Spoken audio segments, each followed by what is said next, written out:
A liturgia da palavra de hoje muito nos fala e tanto toca a nossa vida. Sobretudo na primeira parte, quando Jesus sai da sinagoga e se dirige a uma casa.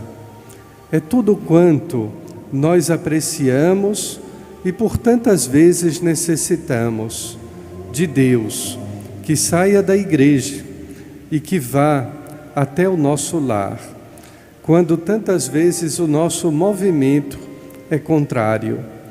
No entanto, se trata de um caso de doença. É a sogra de Pedro, acamada por uma febre. Desse modo, durante o período da pandemia, tantas vezes também o Cristo saiu da igreja e se dirigiu a lares e hospitais, quer nesta diocese, quer também em tantos outros lugares. Ali encontrou-se com a sogra de Pedro, acamada. Mas vejamos os detalhes do Evangelho de São Marcos. O primeiro, o Cristo se aproxima, porque Deus é próximo a nós. Não somente nos olha com misericórdia, não apenas vem nos visitar numa ocasião ou outra, mas é um Deus que cotidianamente se aproxima de cada um de nós. E assim como fez aquela mulher enferma, estendendo-lhe a mão, também Jesus nos toca. A mão de Deus é sempre estendida para cada um de nós. A mão do Senhor se encontra sempre aberta para nos conduzir, para nos acolher, para nos receber, mas acima de tudo é uma mão que nos toca com o seu amor, com a sua paz, com a sua misericórdia, com a sua cura. Ser tocado pela mão de Deus é deixar-se tocar pela fé, porque aquele que não possui fé é sempre alguém fechado, não apenas ao toque físico, mas sobretudo ao toque sensível da graça divina. Aquela mulher, conta a narrativa de São Marcos, que imediatamente curada daquela febre, não se possuía um diagnóstico exato. A febre é sempre uma reação do corpo. Não se sabe reação a que tipo de doença. Poderia ser, mas não foi naquela época, ainda a Covid. Mas era reação a alguma coisa que infeccionava, que inflamava, mas que, sobretudo, incomodava a sua vida.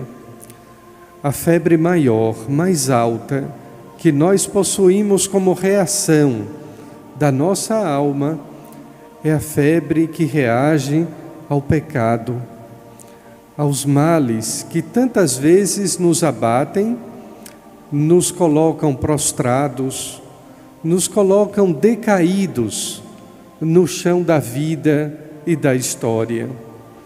Pois bem, logo que aquela mulher foi curada da febre das paixões ou de qualquer outro tipo de febre, imediatamente passou a servir a Jesus. Porque toda a nossa vida, a nossa saúde, tudo quanto nós fazemos ou realizamos, só tem sentido na vida quando é para servir a Deus. Quando se trata de um serviço pessoal, mesmo que isso nos alegre, até certo ponto é egoísmo. Quando nós servimos ao mundo, mesmo que isso possa fazer o bem à humanidade, ainda é desprovido de sentido. E por isso é que a primeira leitura do livro de Jó, aquele homem que passou por todo tipo de sofrimento e de provação, mas não perdeu a sua fé, Jó exclamava: A vida é um sopro, tudo é breve, mas de que adianta mesmo o ser humano ter saúde?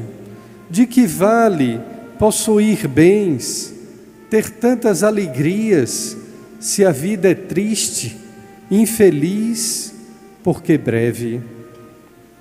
O segundo momento do Evangelho de São Marcos, Jesus, no final da tarde, início de noite, encontra-se com uma multidão que lhe levara doentes e endemoniados. Entre as enfermidades que o mundo possui, está aquela que é afligida pela maldade, do mal que tantas vezes nos possui, do mal que muitas vezes domina não apenas o nosso corpo, mas a nossa mente, a nossa alma. Jesus se depara com numerosa multidão que lhe pedia a graça da cura. O terceiro momento, notemos, são três instantes em que Jesus ali se encontra com a sogra de Pedro, com vários doentes e endemoniados, mas num terceiro momento, num terceiro instante, já de madrugada, Jesus sai para um lugar deserto a fim de rezar e encontrar-se com o Pai. São tantas necessidades da vida, de pessoas amigas, conhecidas, que precisam. São momentos também em que nós servimos a tantos que não conhecemos. São tantas as solicitações do mundo e da vida, mas existe aquele momento deserto, o momento a sós, o momento que deve ser solitário, não de solidão, mas de solitude, o momento a sós, com Deus.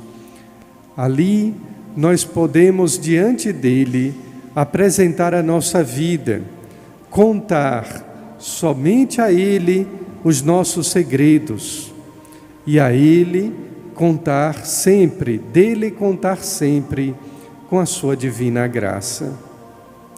Aquele exercício feito por Jesus no início da madrugada, na solitude da sua vida, em união a sós com o Pai, deve também nos inspirar, porque em meio às necessidades da vida, no meio de tantas solicitações, de tantas pessoas, do trabalho, da família, da própria sociedade, nós não podemos esquecer jamais desse grande e precioso momento de quem se coloca sozinho com Deus.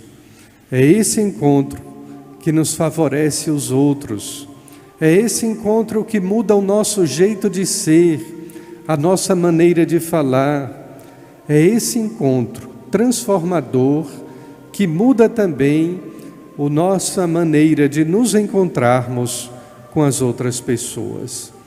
Aqui, agora, nós nos encontramos com Deus, em comunidade, numa assembleia litúrgica, mas não nos esqueçamos do encontro pessoal com Ele. Que neste encontro de hoje, Ele nos favoreça com a sua misericórdia, com o dom de curar todas as nossas febres do corpo e da alma, mas que Ele também nos fortaleça com a sua proximidade, com o toque divino e suave da sua graça, para que nós, fortalecidos por Ele, sempre possamos caminhar na vida para servi-lo, na fé e no amor. Amém.